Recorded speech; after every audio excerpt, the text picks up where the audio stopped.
All right, good afternoon, Keller Williams, Greater Metropolitan, and welcome to what guarantees to be one of the most riveting and exciting conversations that's been had year to date inside of any industry or any company, let alone ours. We are going to talk today about expense management. Woo! Before we do that, thank you all for getting tickets for seats on this call. You got a ticket for a seat. You're only going to need the edge because we're kicking this off with a few comments from the death-defying, electrifying, smartest young man I know, Sean Hadley. Sean, you want to unmute and talk to us a little bit about what's going on with cross country and what you guys do, or the interesting ways that you help people navigate their expenses, their credit, and those things as it relates to the home buying process? Yes, thanks for having me, and thanks for calling me young man too. That will go places. So No one would believe, Sean, that decades separate us in the direction that they do. I look like I could be your grandfather. well said. Well, obviously in the mortgage front, one of the first questions is what are rates? How are rates? What's the trend has been favorable. So just without going into too much detail, if you remember August and September, we finally got bad jobs report. Finally put the Federal Reserve Board in a position to drop interest rates. And that in and of itself wasn't, the lone factor in improving rates, but we've seen that. So we saw rates go from the upper sixes to the lower sixes. We still don't, we don't have an unemployment number for October or November tomorrow because of the shutdown. So the Fed's a little bit in the dark, but overall the trend and kind of the thought, our interest rates are pretty good, relatively speaking, when you look over the last couple of years. So 2 years ago this week, 30-year rates were over 8%. So naturally, we're having a lot of conversations about refinancing, and I just wanted to spend a minute on that. That refinancing, why do people refinance? Most commonly to get a lower rate and lower payment. That is, lower their expense. Other reasons are to shorten their term. We're having conversations these days for someone going from a 30-year to a 20-year. They're not lowering their monthly outlay, but they're not getting 8 or 9 years off of that mortgage. That's fun to talk about. And then note, we're in this industry, so even though we're looking at this daily, we sometimes forget that buyers, homeowners, I should say, are sitting on more equity now than they have historically at any point in the past. And we're having a lot of conversations about cash out refinances and or home equity line of credit. So just to tell you a quick story, I had a buyer, a former customer, call me earlier this year. She bought a home on her own. She got married, got divorced. It was pretty ugly divorce, and she's a single mom. And she called about refinancing her 4% interest rate. And I had to check myself. I said, "Do we really want to do this? Let's analyze the numbers." And in my head, I'm thinking, "This isn't going to make sense. Let's run the numbers just to kind of show." Well, getting into a little bit more, she had about $60,000 in credit card debt. The average rate on that, on their credit cards, was no less than 22. I think blended between them was averaging around 26%. Her going from what was then a 4% to at the time around a 6.5% interest rate, this was a lifeline for her. Yes, her rate was going up, and that's sort of counterintuitive from what a lot of people think refinancing is. But this saved her. She's going to live in this house for the rest of her, while until her kids are much older. So she used it as a tool, and this totally restructured her expenses, totally restructured her life. She's obviously, when she sells the house, she still had 20% equity even after doing all of this. So just know that that is a resource. Home equity line of credit, just to stay on that for a second. So let's say that this buyer had a 4% interest rate. The other option she had was getting a home equity line of credit, which is getting essentially a second mortgage. She could have gotten a second mortgage for $60,000, potentially more. She had some credit issues that would have made it maybe slightly more difficult, credit score issues because of that debt. And also the fact that that was an adjustable rate. Home equities traditionally are tied to prime. Prime's down around 7% now with the last few Fed moves.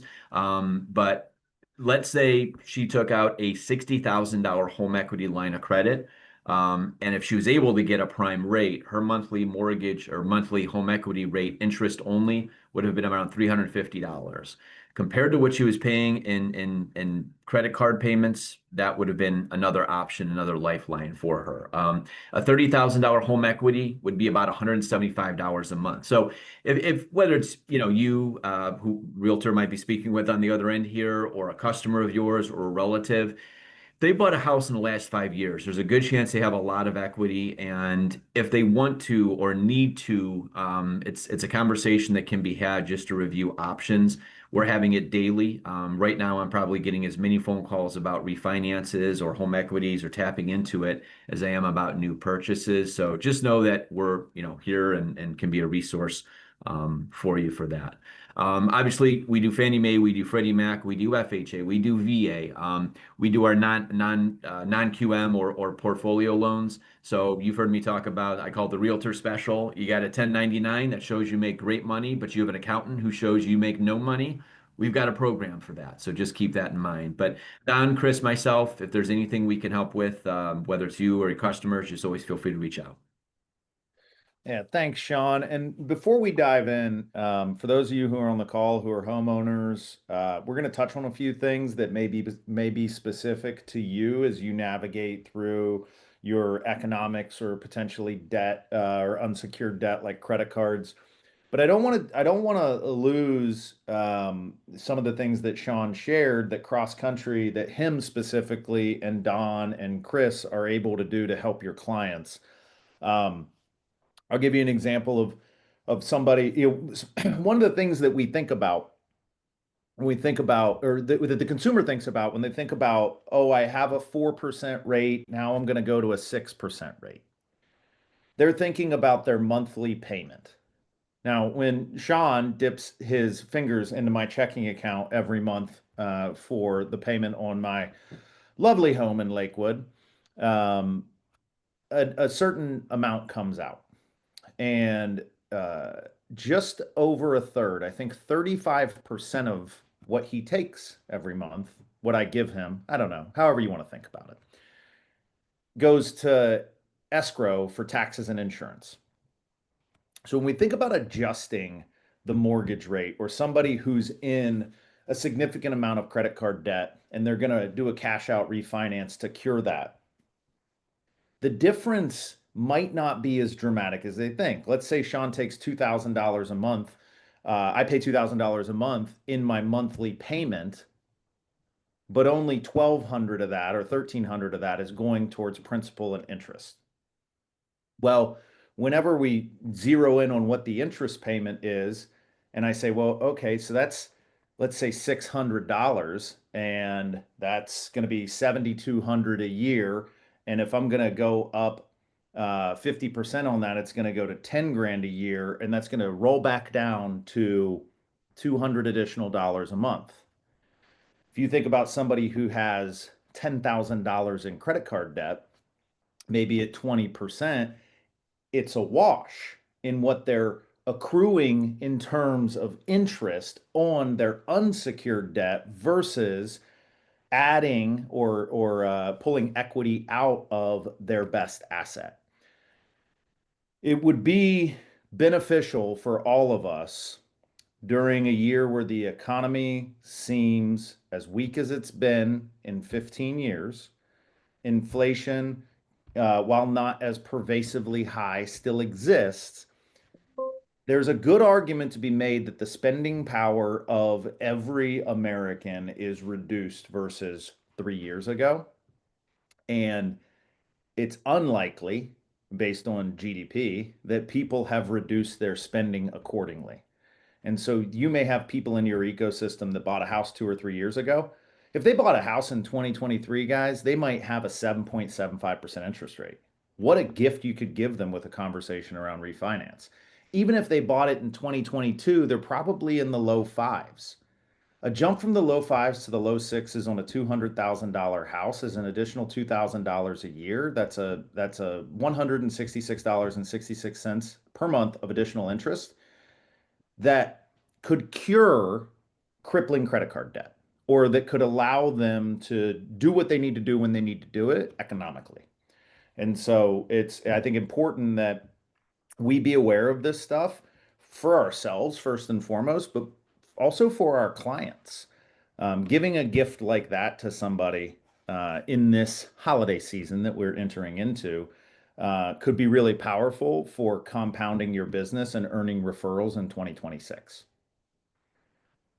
Sean, you want to fact check me on any of that mental math I just laid down? No, no, job well done. I had some notes that were pretty much right on the mark there. So you did good. You can be my junior loan officer any day of the week. Oh, wow. Wow. I don't know. I don't know how anybody would feel about me doing all their paperwork. I think you've got that one locked down. Guys, we're going to jump in to our session today. We'll get you in and out of here by 1 o'clock. What we're talking about is personal and business expenses. For those of you who run all of your expenses as though they're personal expenses, that's fine. That's where we're going to spend the majority of our time. Everything, 100% of the things that I am going to talk about today are also applicable to your business. And I'm going to flip back and forth with some examples, but we're going to dive right in. And the first thing I want to start with is what are the risks of not getting serious about this and addressing this? Um, Financial hard times uh, compound into other issues. And you see that evidence through constant stress. The stress of what's happening with my economic outcomes impacts my relationships with other people, impacts my relationship with my family, impacts my ability to focus. And so bringing clarity to our finances will pay dividends in all areas of our lives.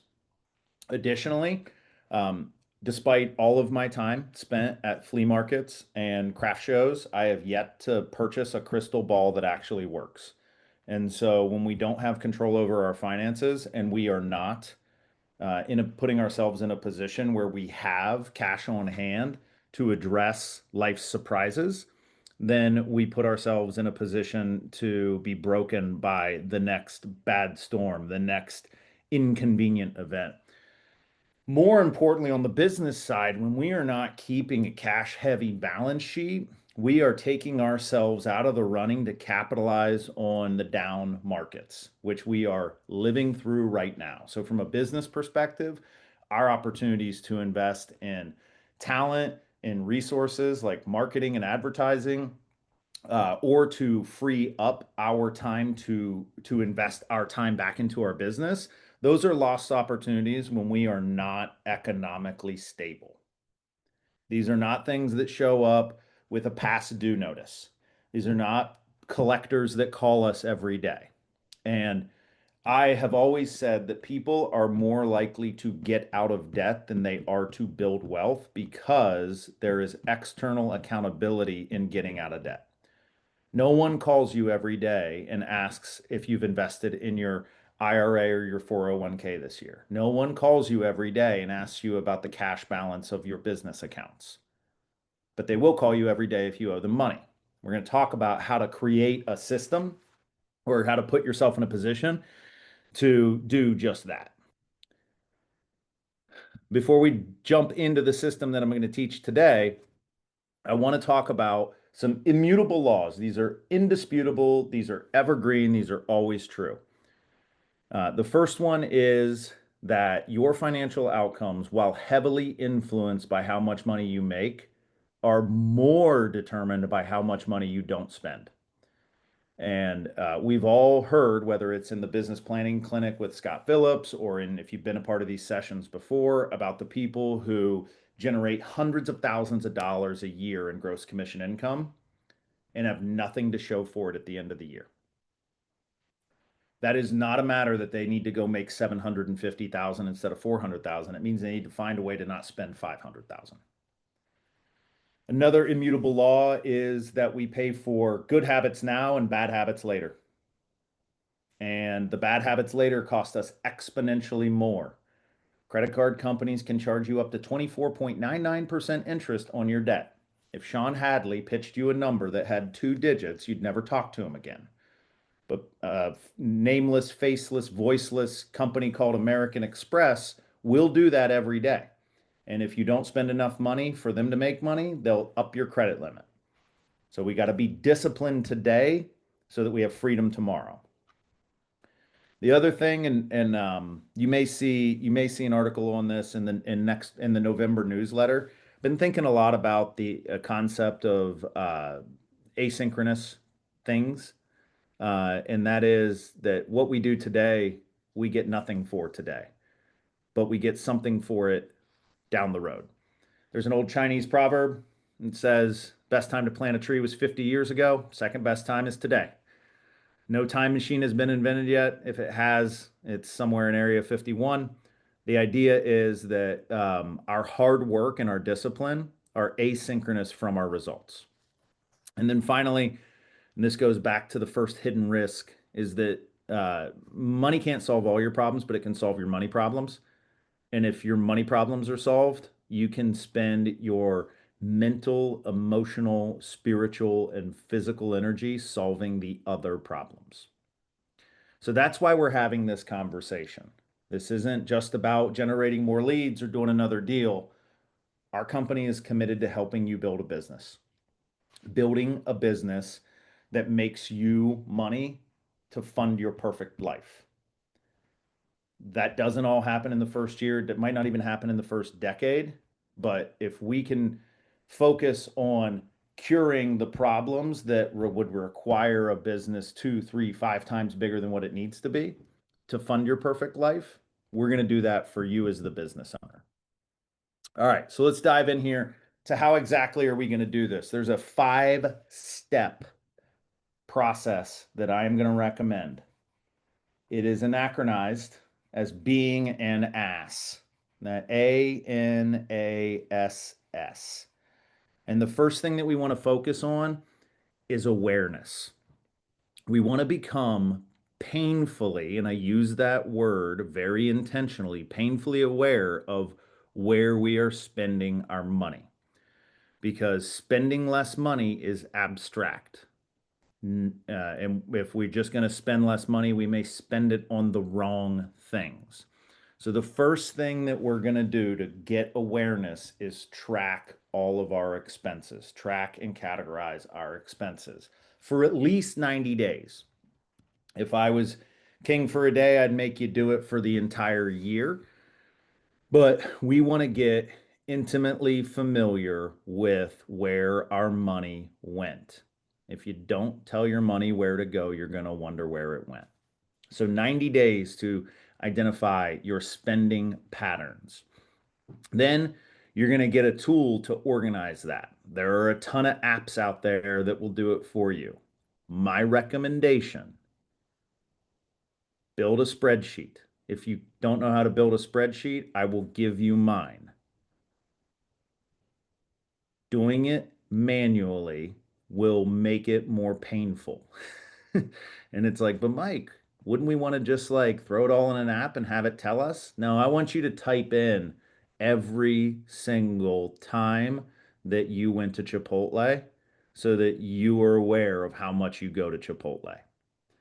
And then finally, this is a phenomenon that only increases in its frequency, but be really stingy about subscriptions. Be really stingy about how you are approaching the it comes out of my account every month. This is very impactful, both personally and from a business standpoint. You may be paying for constant contact for the last 3 years at $30 a month, and there's $1,000 that you haven't leveraged. You may have still a subscription to Hulu and Disney Plus and ESPN Plus, and you can consolidate those. Because you're not pulling out cash or pulling out your credit card, it's not top of mind. So I want you to be incredibly diligent about what happens automatically as a subscription and what you were paying for with a decision. So the action step that we're going to slot in here for awareness is you're going to print out your last 3 months of credit card, debit card, Venmo, Cash App, PayPal, Zelle, anything that moves money. You need to print out the statements for at least 3 months. you're going to see a recommendation in the next step to consolidate to a credit card or as few as possible. And the reason for that, team, is you're spending money through a bunch of different vehicles, and it doesn't feel like you're spending much money on each. A $5,000 credit card bill will raise eyebrows, but five $1,000 credit card bills or three $1,000 credit card bills and $1,000 of Venmo moving in and out of your checking account is not going to register for you.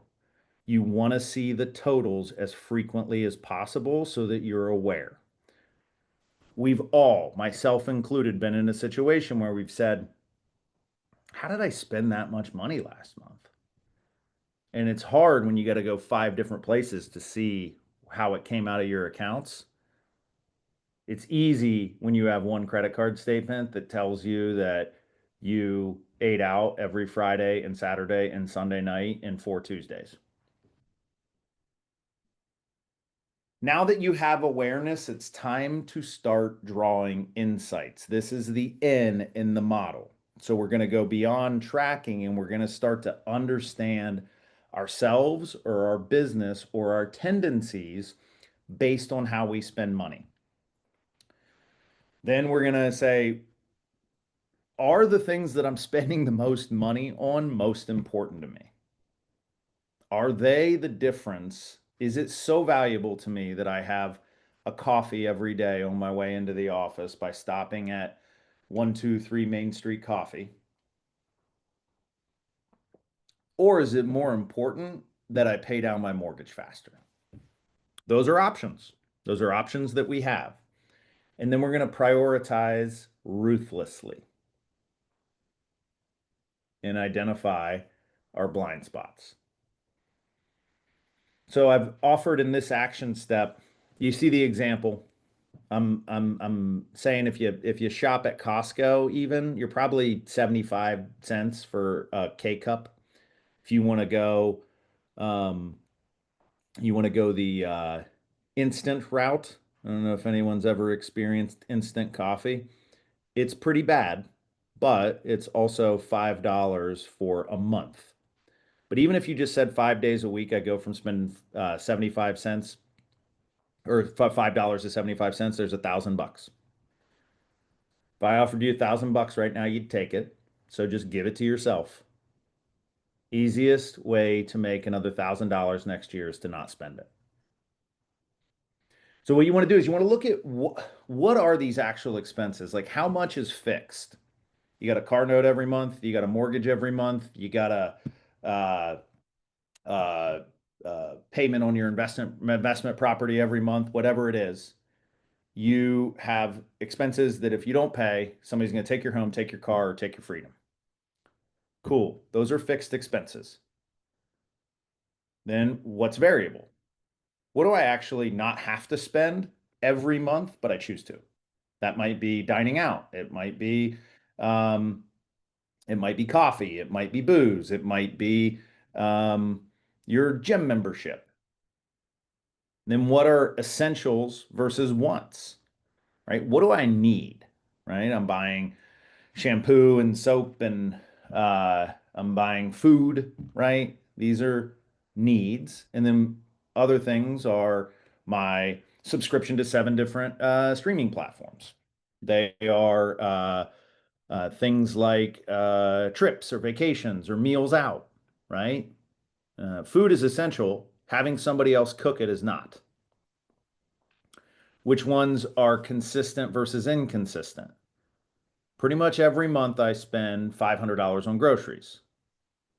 Depending on how disciplined I am about cooking those groceries, my eating out bill might be anywhere from $100 to $1,000. That's inconsistent expense. When you identify inconsistent expenses, those are the easiest to cut because it's something that you occasionally do not do, and all you have to do is not do it some more. And then categorized by type of expense. So these are expenses related to my home, mortgage, taxes, insurance, if I have somebody clean my house. my car, all the expenses to my car, fuel, insurance, car payment, car washes, things of that nature. And then you'll have these roll ups that say, I spend $2,500 a month on my house and $1,000 a month on my car, $1,000 a month on food, and so on and so forth. And then you can see, like, wow, all my money is going into, what's between the roof over my head and the wheels underneath me. Or you might say, I'm spending $7,000 a month and only 40% of it is going to home and auto. There's a ton of room to cut there, right? A budgeting exercise that I go through annually with our company and myself personally is, what are my fixed expenses? Like, how much money do I need if I didn't spend a nickel? And for me, with the business, it's things like salaries, occupancy, depreciation, amortization, taxes, uh, insurance, and legal. Like, I need to have insurance. We as a company need legal protection. We need a space to be. Depreciation and amortization costs are scheduled. We invest and have the best leadership team in the world. And then insurance, right? We got to be insured. So those things make up about 75 to 80% of the budget for the company.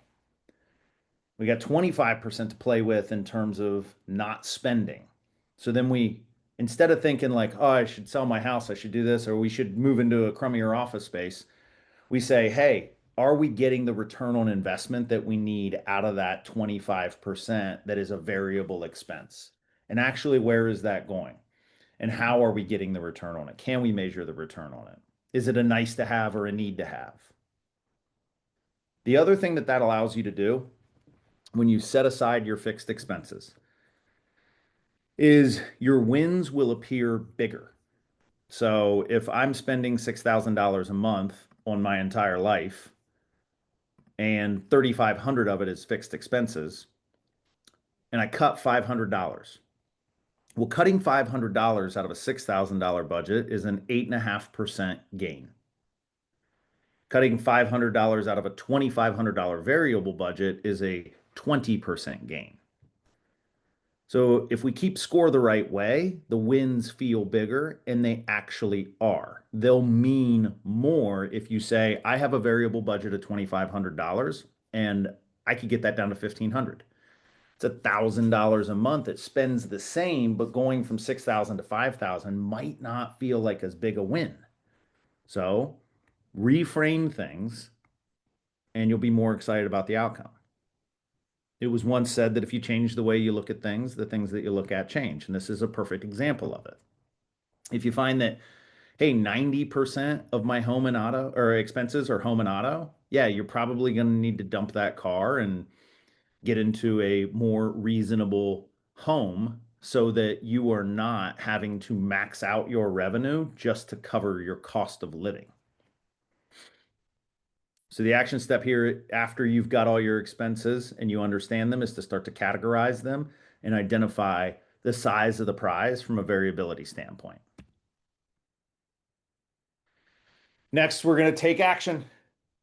So awareness, insight, action. I used to say, start with your biggest variable expense, but it's hard to build habits through big action. So we want to start small and act big. So starting small is find the thing that is consistently eroding $20 to $25 a week out of your budget, out of your checking account, going onto your credit card, and then cut it. So the big action is just to stop. Then you find the next biggest thing and you either stop or reduce. And you build consistency around not doing things. This is expense management is not about it's not the wealth. This is not the wealth building session. This is not about how to invest, how to flip, how to filter money into an IRA or a 401k or anything like that. This is about how do you hold on to enough money so that you can do those things. And then, um, really important here, and it's the third item, and it's also our action step, is to automate some awareness. So I will tell you from personal experience, I went in to my checking account, to my credit card, and I set up automatic notifications anytime money moved. What that did was it made me immediately aware. Every time my Apple TV bill gets paid, I get an email and it says American Express expense alert. It's like your card was just charged for, I don't know, $14.29. Okay. I now am aware of that. And I snooze that email till Friday afternoon. We'll talk about that in a second. And then I log it my expenses. Good to go. We do not want to automate the tracking process. We want to automate the process of being alerted to spending money. Because when you start to get 3 or 4 notifications a day for automated expenses, or you spent money on this or that or the other thing, you immediately become aware that there is a constant bleed out of capital, and you'll get sick of getting those emails and you will naturally spend less money.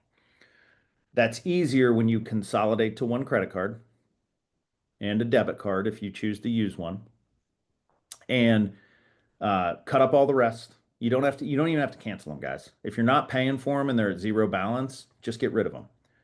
If you want to get like on the what I would call the Tom Repasky expense management plan, who is my dad, who has been drilling this into my skull since I was 5 years old, is pay cash for everything. If they don't take cash, don't go there. And if you need to use a credit card to buy something online, take your credit card, fill a glass of water, drop it in the glass of water, and put it in the freezer. And then if you want to buy something with a credit card, you take that glass out of the freezer and you have to wait until it thaws to get your credit card out to punch it in or take it to the store. By the time that block of ice thaws, chances are you're not going to want to spend what you wanted to spend. You're not going to want to buy what you wanted to buy. And of course, this is a Keller Williams course, so we're going to talk a little bit about our friend Gary. For those of you who aren't with Keller Williams, Gary Keller is our founding member and chairman of the board for Keller Williams Realty International. He wrote many, many powerful books related to our industry. One of them, Shift, hyper appropriate right now. But he says when it comes to expense management for your business, cut once, cut twice, and keep cutting, which is a great segue to the next step in our process, which is building a system. We do not want to treat our expenses like a crash diet. What we want to do is we want to get into the habit of scrutinizing our expenses. Easiest to do against a model, a rubric. We're going to call that a budget. So once you understand how much money am I spending, why am I spending it, and you start to cut, we're at a perfect time of year to start thinking about next year. And how do I spend my money month in, month out next year? That's going to be your budget. Your budget is going to have what your mortgage payment is every month, what your car payment is, how much you typically spend on gas, how much you typically spend on food, how much it costs to get the kids new school clothes, all of that. Then what you're going to do is you're going to schedule consistent reviews, which is you're going to time block weekly, monthly, and quarterly to do expense reviews, compare to your budget, and ideally, this is another course for another time, update your net worth. I recommend Friday afternoons. Does anyone have any thoughts? I think I froze.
Okay.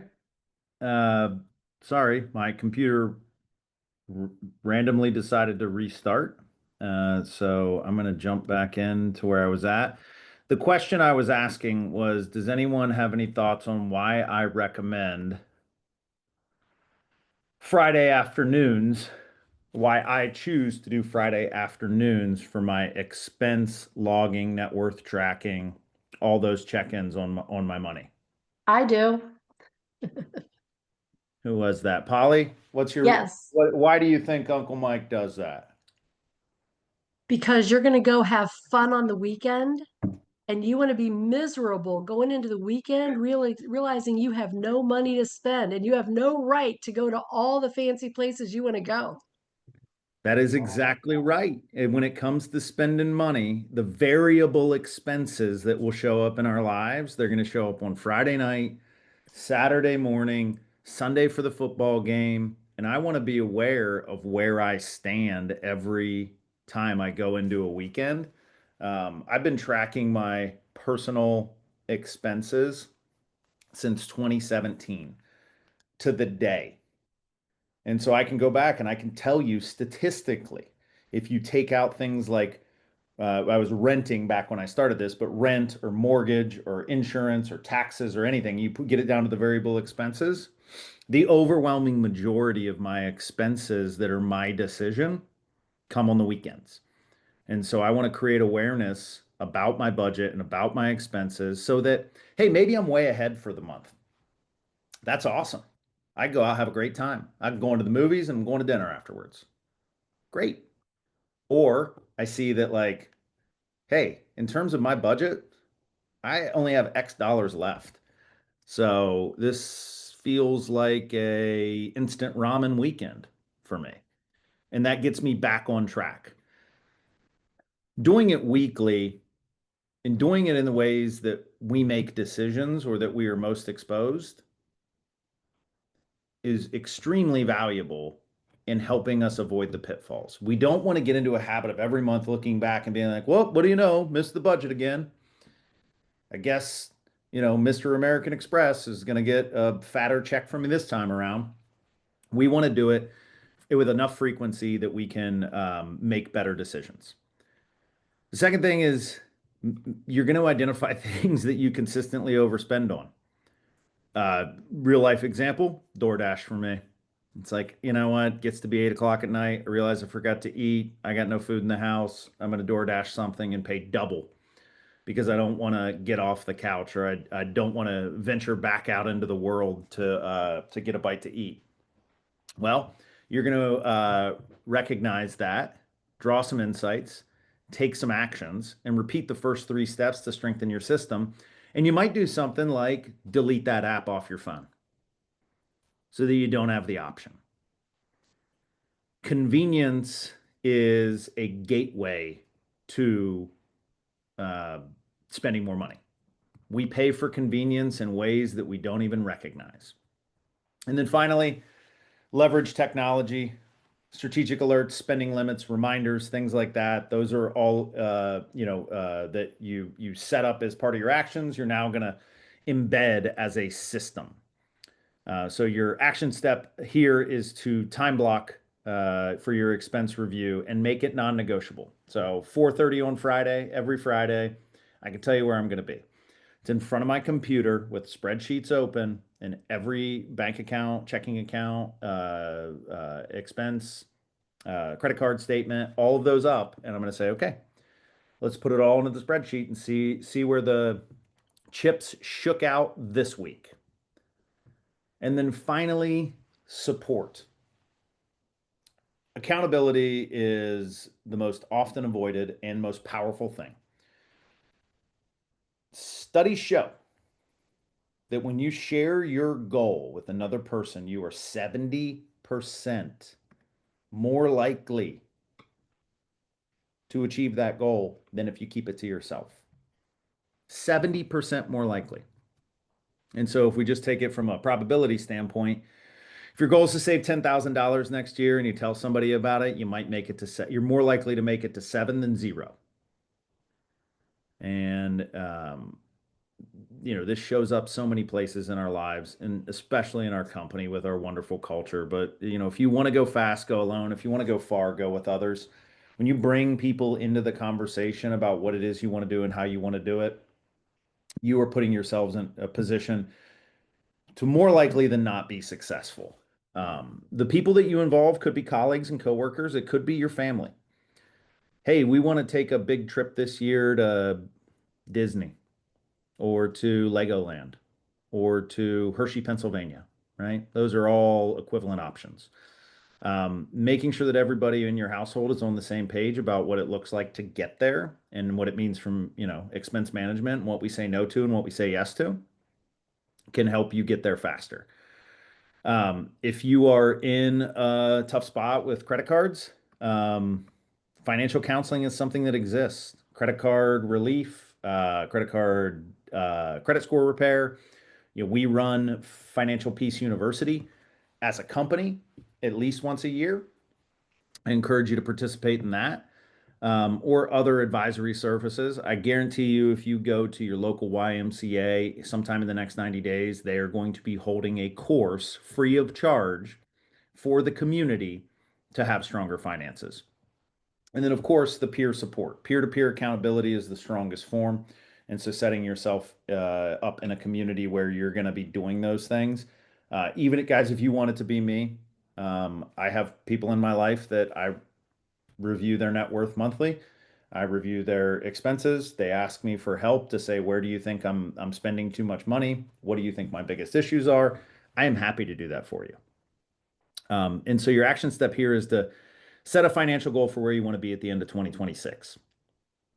Where do you want to be at this time next year, and share it with one person who will hold you accountable and celebrate progress. I had a phone conversation this morning on my commute about a person who is very close to paying off their car ahead of schedule, and all the while increasing their cash on hand and their savings. And that feels pretty good. That feels resilient. That feels like, hey, even if life threw something at me, I could manage it. And then that allows them to show up as a different version of themselves in relationships, in their work, and in the rest of their life. Our 5 do outs, our 5 action items from today are going to be: first, to go get all of your payment platform statements printed out for the last 3 months. If you want to be bold, if you want to do the stretch on this, it's from January through October, the first 10 months of the year. And you'll see some really wild, inconsistent, or variable expenses. If you can, download it in Excel or CSV format so that you can get it into a spreadsheet easier. Put a date on everything, get roll-ups for your month and by category and by fixed or variable, essential, non-essential. Then start consolidating cards, cut up the ones with 0 balances, and start to limit expenses. Decide from the categorization what you're going to stop doing.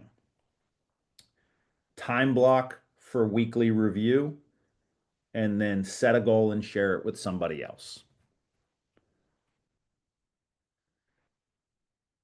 And here is your model for better financial outcomes. Step 1, become aware. Step 2, gain insights. Step 3, take action. Step 4, those actions get codified into a system and put against a budget. And step 5, go get help. This feels a little bit counter to the way that we think about some things, because if I wanted to, why wouldn't I just go hire a financial coach? Well, you are not aware enough. You don't know enough about yourself. You're not behaving in any sort of way other than potentially hedonistic or on demand. And you don't have anything for that coach to coach you on. So we're going to earn our way into that support mechanism by doing the first 4 steps. And we don't just go show up at I hope none of us are showing up to our accountant with just a year's worth of receipts and a stack of bank statements and asking them to save us money. When we do all the work on the front end, we can get the help to take us to the next level. The thing I feel so strongly about is that, admitting that we, in many places in our lives, are powerless and don't have control is fine. And it is true. But our finances, how we spend our money, where we spend our money, and what money we spend is entirely inside of our control. Entirely. There may be tough conversations, there may be tough decisions, there may be really, really hard things involved with that, but it's all of it, everything that happens with our money is our choice or the result of our choices. So, every journey, your financial journey, no different, starts with a single step. And all we're going to do is take that first step, make that first decision today. So, with the time we have left, I am, excuse me, going to stop my share screen and I'm just going to answer questions, clarify anything for anybody. I will talk more about my personal financial journey. I will talk more about the things that I do or don't do and how that has helped me, things that I've tried that did and didn't work. Anything you guys want to know, you got the next 10 minutes to hear it.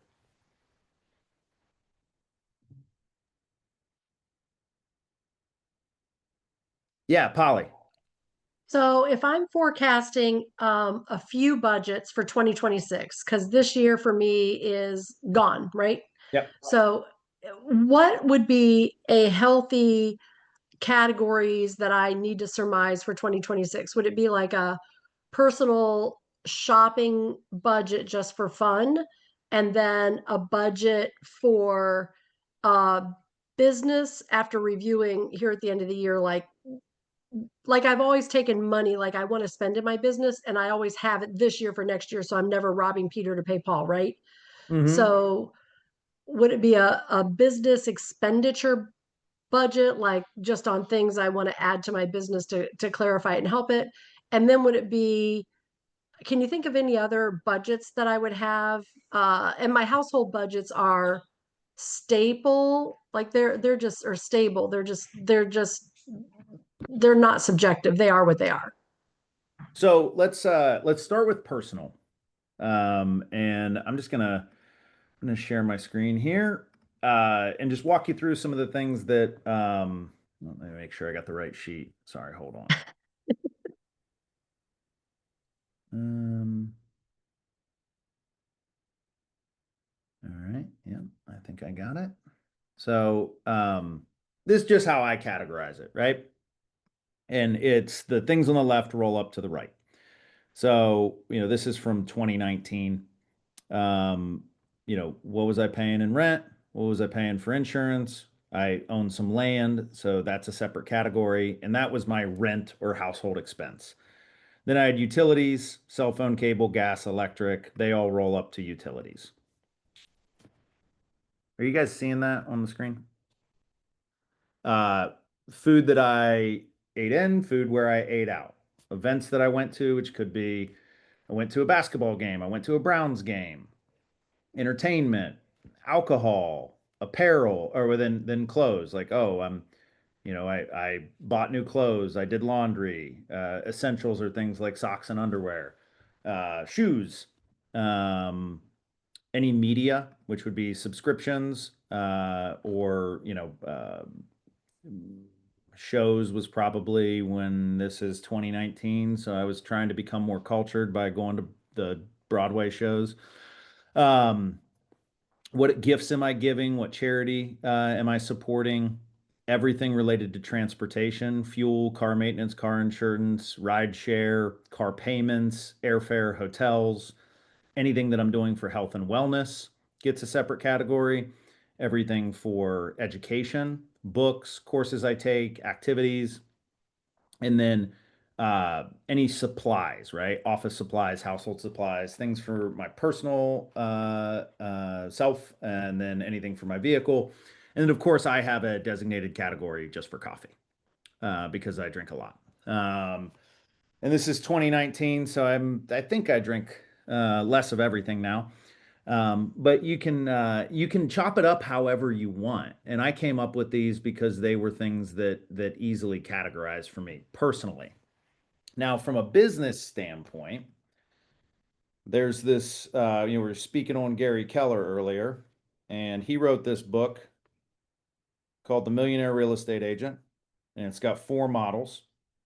It's got an economic model, a lead generation model, and a budget model. I think if you go all the way to the back of the book, this is my not tabbed copy, he provides a chart of accounts for a real estate business. Where all your income comes from and where all your expenses are. Do I have contract labor? Do I have MLS charges? Do I have dues? Do I have how much did I spend on lock boxes? Everything's got a code and a line item. Most of those for most of us is going to be zero. And they can stay zero. But the interesting thing from a business standpoint, more than personal, but business, is you may find I'm not actually investing that much money in my business. And the returns, guys, on real estate are massive. On a real estate business, they're massive. They're unlike any other business. And so you might identify that, like, hey, I've got all these expenses, or I don't have any expenses, and what's my ROI? And do I like that? Do I not like that? Like, what do I need to have? I need to have MLS and board memberships, but do I need to have 10 other things? Or you might find that you got nothing else and you're like, well, maybe I need to hire that transaction coordinator, or maybe I'll work with Liz, maybe I'll work with Tori, right? And invest in my business. The other thing that's helpful, and this occurred for me in 2021, was I identified a lot of things that I was categorizing as personal expenses that were actually business expenses. And so the 201 level of this course is delineating those two things and making sure, like, my credit card bill every month hits my business accounts, because that compounds as a tax write-off for a legitimate business expense. If I pay for it out of my personal account, then I don't have any benefit to that. That's after-tax money paying for a cell phone that I use for work. So, in a perfect world, we'd all have 2 budgets, one for personal and one for business. The challenge really erupts whenever we conflate those two things and our personal lives suffer because our business is suffering, and it creates a downward spiral that ultimately has us ending up as a W-2 employee. So, great question. You get to choose the categories. For personal and for business, I don't see the need to do anything any differently than what's presented in the MREA chart of accounts. If it's a zero, it's a zero. But I promise you, with 250 different line items for the income statement based off the MREA, you're going to find a place for every nickel you spend. What you might find is, man, I spend a ton of money on meals and entertainment for my business. If there's an ROI there, that's a great spend. Just make sure that as you're holding your expenses accountable, you're looking for a 4-to-1 ROI ratio, which means if I spend $1,000 on something, it better make me 4,000 at a minimum. Great question, Polly. What else do you guys need clarity on, or that I can help with?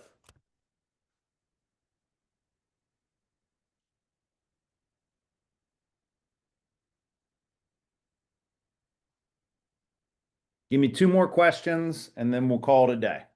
Questions or ahas. Anything that jumped out at you, you're like, wow, that is something I had not thought about.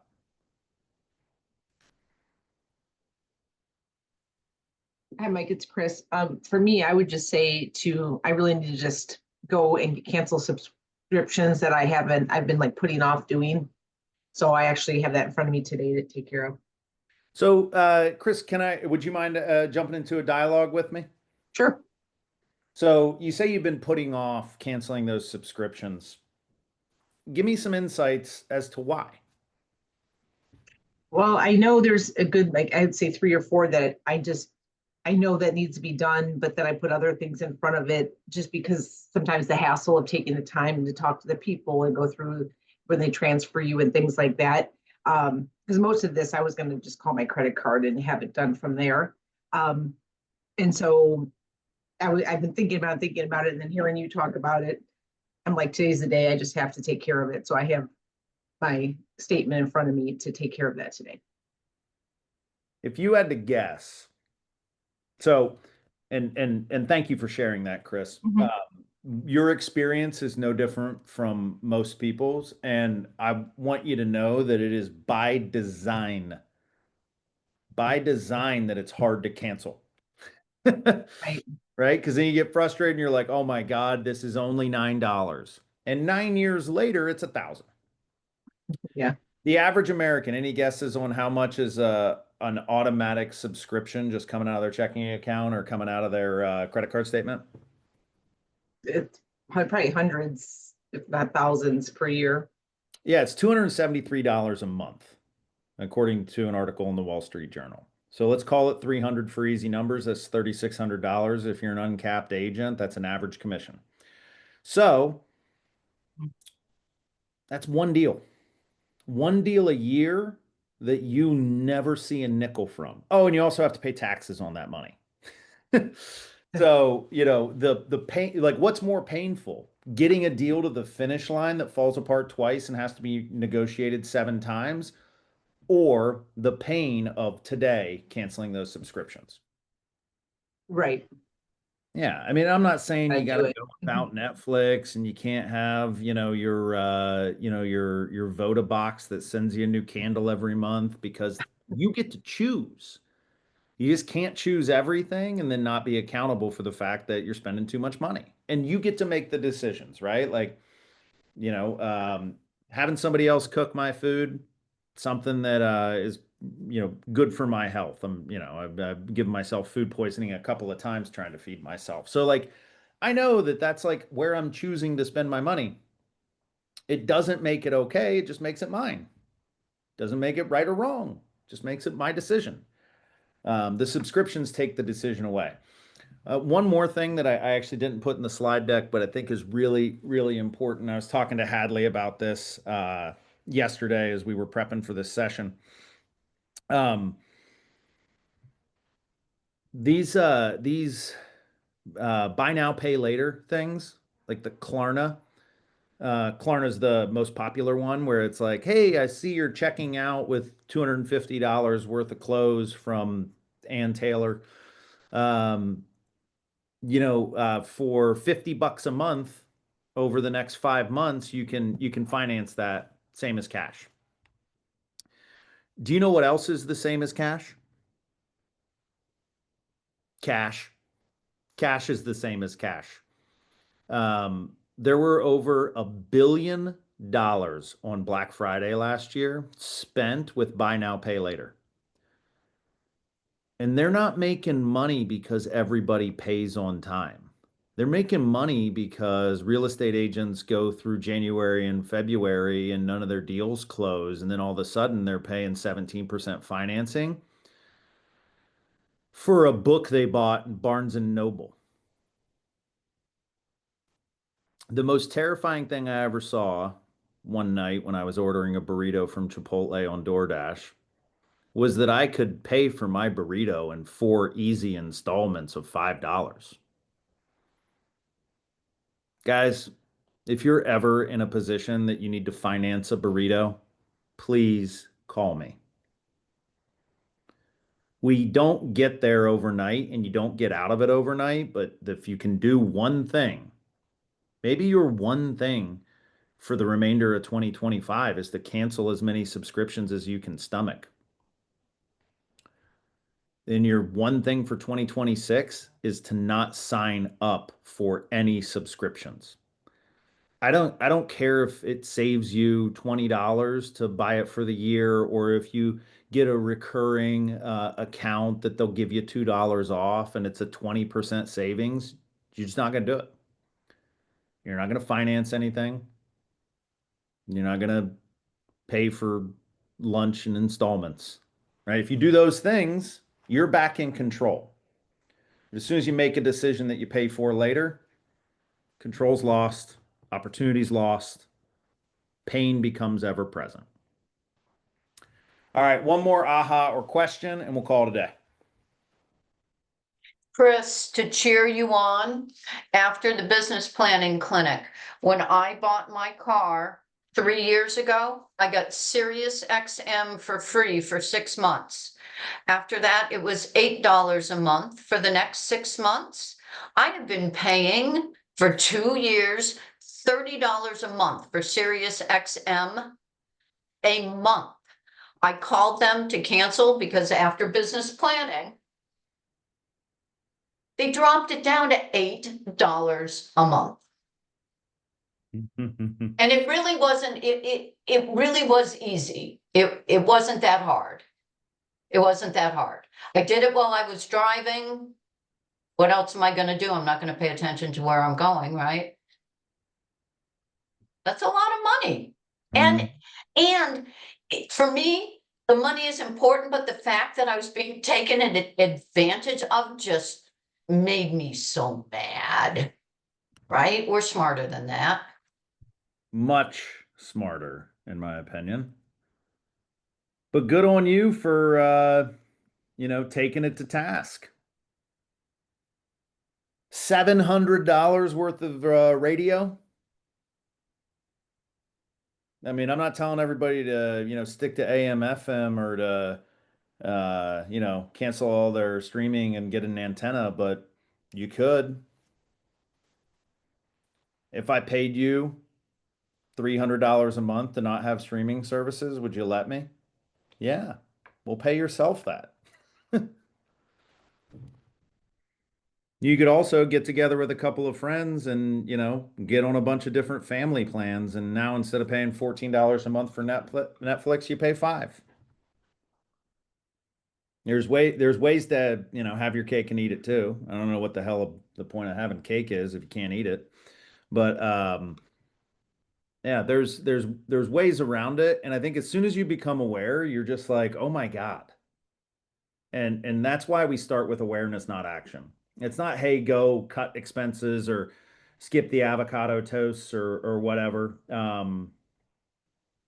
The because that's like it doesn't make sense then. Somebody's telling you what to do. You got to tell yourself what to do. And the only way to do that is to do the hard work of printing out those statements and putting yourself in a position to better understand why you spend what you spend. All right, gang. I apologize for the technical difficulties in the middle. I'm very grateful and honored that you'd be here today to have this conversation. I think it's an evergreen conversation. It is most appropriate right now because of the time of year, the season that we're moving into for our industry. So if there was ever a good time to tighten your belt, now's the time to do it. And it's also really important that we have heightened awareness as we move into the holiday seasons, because while there's an advantage that in the next 55 days, we're going to see more people than we've seen for the last 300, it's also important to know that usually when we get together with friends and family, we're opening up our wallets. So we just need to be extra vigilant as we go through the holiday months. All right, team. Thank you so much. If I can be of any help, please reach out, michael.repasky@kw.com. Thank you. Can I add one thing real quick? Yes, please, Serena. I just wanted to share something that my cousin actually introduced me to, is a free app called the Capital One Shopping app for those things that I do need to purchase online. And I even just did this with a car rental that I have to get for a couple weeks from now. And it's a free app that you use. And if you need to go buy something online, you go through the app and you get to earn money back. And so I go and I look online at whatever I'm going to need to purchase for a day or two, and I wait, and then I get an email later on and they give me even more opportunity to earn more back. And so like on my car rental, I waited like a week. I just kept going to the website and checking it out, and I ended up earning like 20% back. And so once it's complete, then over the next month or two, then I'll earn 20% back, and it racks up in your account. And then you can go and get gift cards to use for places that you already shop. So just this fall in regular spending, I earned like $300, and I can use that for Christmas or whatever I need. Two things on that. I love that. And there is a reason that credit card companies give cash back, and there's a reason that they give you gift cards instead of actual cash. The most important thing, if you go down that path, Serena, is you have to remain diligent, right? Not a credit card. It's just a Yeah, free app. I right, don't even have a credit card with them. right. But when you get it, somebody does, right? And they're hoping you do. And one year for Christmas, I got both of my brother's wives a $50 gift card to Tiffany's as a joke. It was a joke because there's nothing at Tiffany's for $50.